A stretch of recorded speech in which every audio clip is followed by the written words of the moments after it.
Greetings, book lovers, and welcome to Authorized.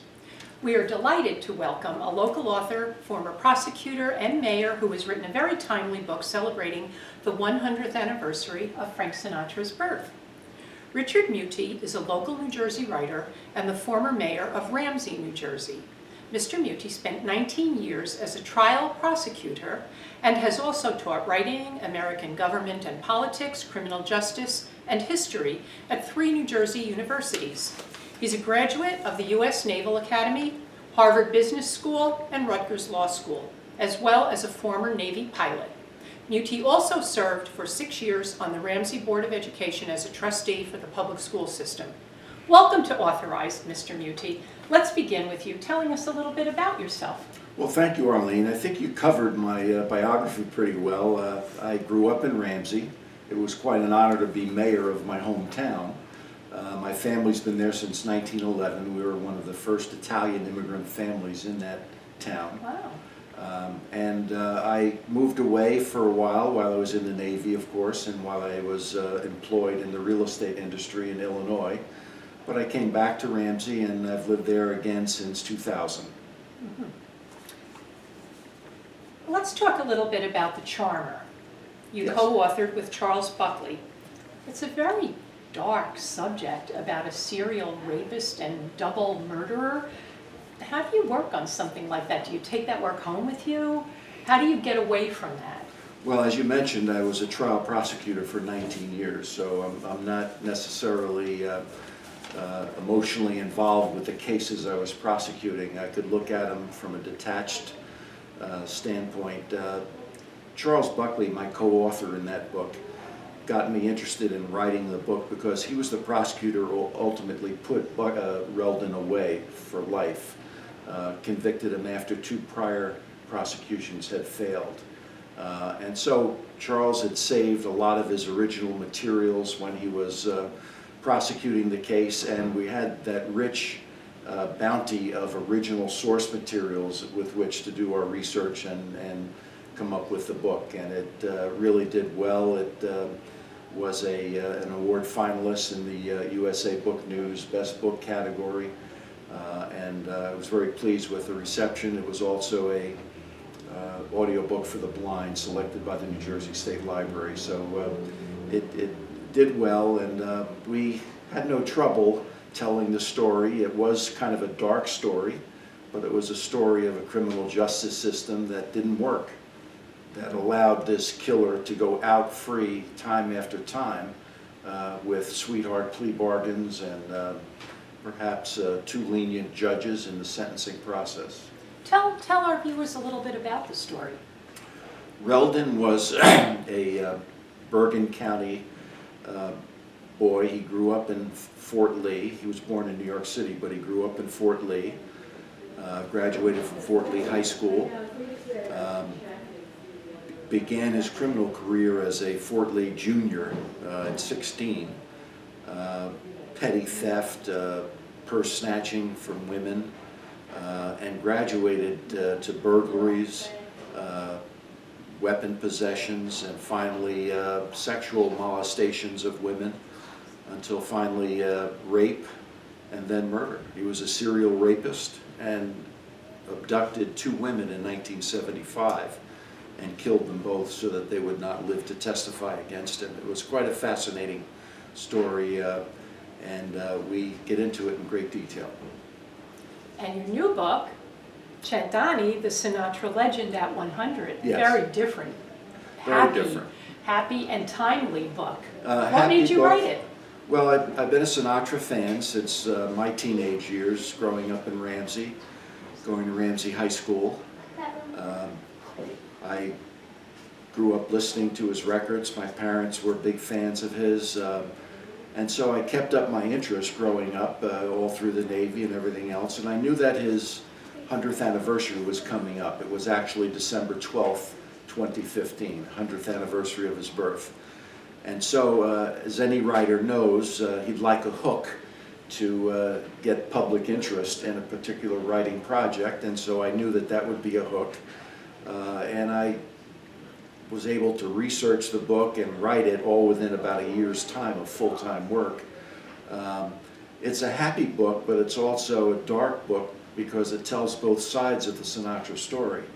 While he was certainly the foremost entertainer of the 20th century, he also had a flip side to his character. He was reckless at times, he could be vindictive, he could almost be like the mafiosi that he admired in the way he dealt with people. Tell us a little bit about your writing behavior. How, do you write every day?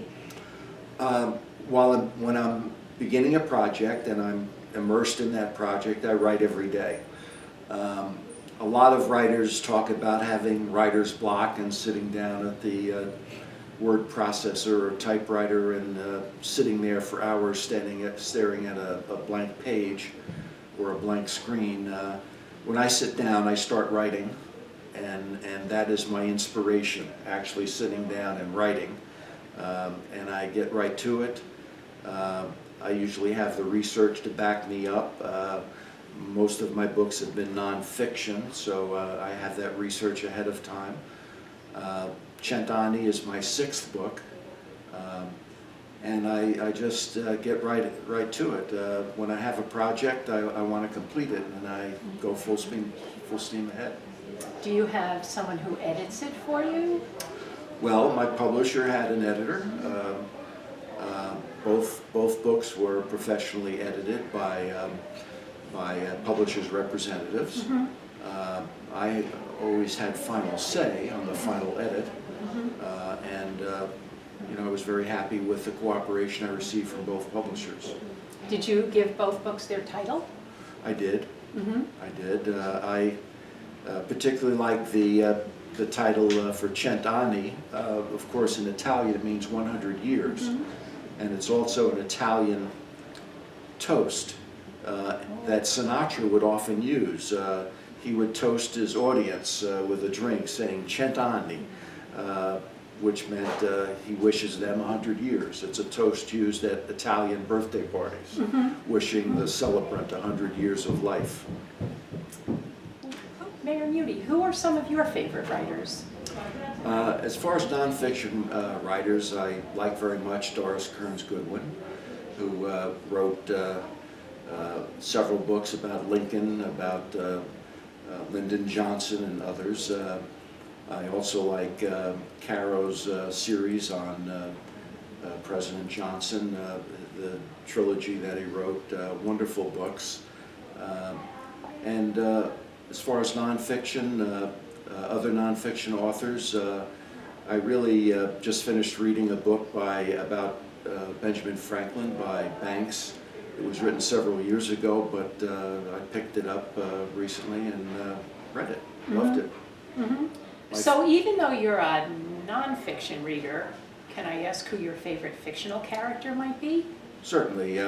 My favorite fiction characters are actually 2 individuals jointly from Patrick O'Brien's Seafaring Tales, Jack Aubrey and Stephen Maturin, who Jack Aubrey was a ship's captain in the 1800s and Stephen Maturin was his ship's doctor.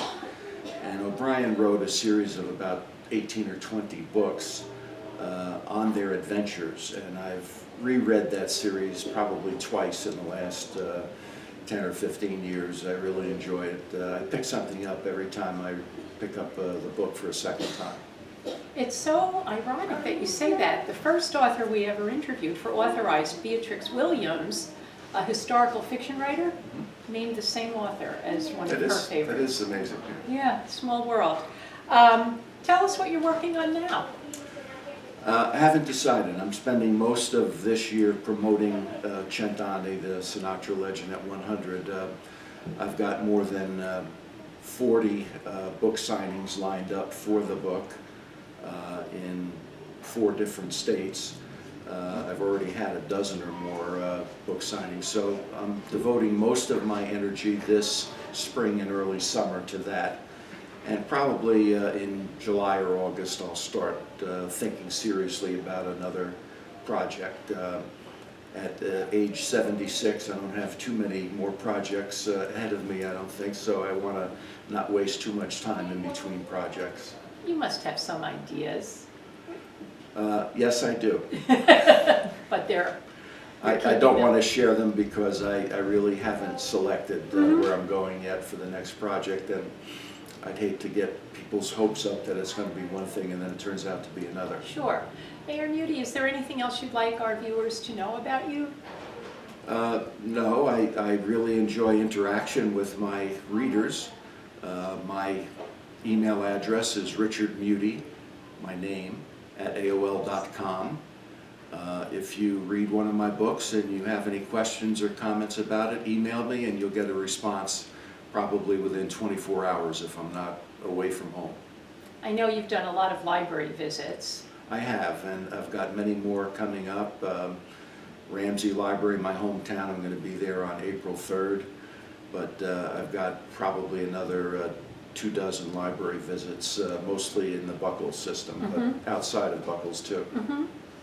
Well, Mayor Muti, now we have a special thing that we've been doing at the end of each Authorized, and that is we ask you to pick up one of your books, open to any page, read us a couple of sentences, and talk about that part of the book. Sure. It's called Authorized One-Liners. Very good. I'll read something from my Chent Ani book, and I'll start now. Frank Sinatra was every director's worst nightmare on a movie set. Whether his career was in an upswing or not, his personal life was in command, in constant turmoil, and he took out his frustrations on cast and crew. I start my chapter about Sinatra's landing of the role of Private Angelo Maggio in the movie From Here to Eternity. His career was in a downturn.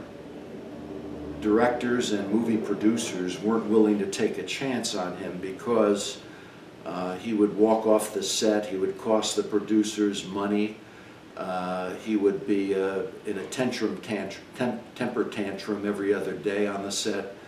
And so his movie career, especially after he made a movie called The Kissing Bandit, which was a real clunker for MGM Studios, his movie career was really in the pits.